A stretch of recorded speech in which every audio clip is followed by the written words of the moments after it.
Hi everybody, this is Miss Ann from the Newcastle branch of the Pioneer Library System. Let's make some air dry clay.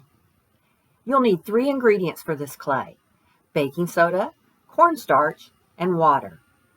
To make the clay, you need 1 cup of cornstarch, 2 cups of baking soda, and 1 1/4 cups water. Stir over a medium heat until it has a mashed potato consistency. When it gets to a mashed potato consistency, let it cool. When it's cool enough to handle, dump it out on a clean countertop, form it into a ball, and cover it with a wet dish towel.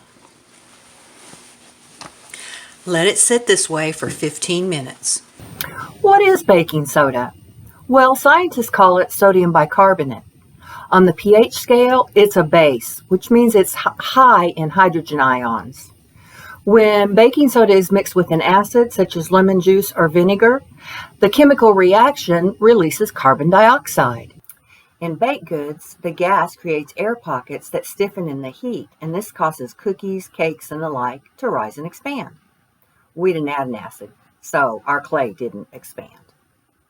Once it's set for 15 minutes, give it a good knead. This will make sure that everything has been smoothly integrated, and then it's ready to use.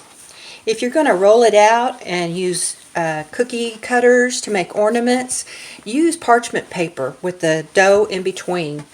That is a good way to keep it from sticking to either surface.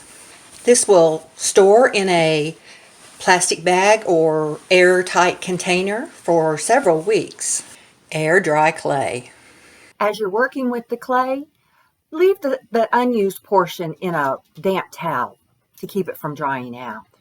You can add food coloring to the clay as you're making it, or once it's dried, you can paint it, you can glitter it, you can accessorize it however you want. For more information on clay projects, check out Super Simple Clay Projects by Karen Kinney in print format. In electronic format, Clay Play Jewelry by Terry Taylor is available through Hoopla.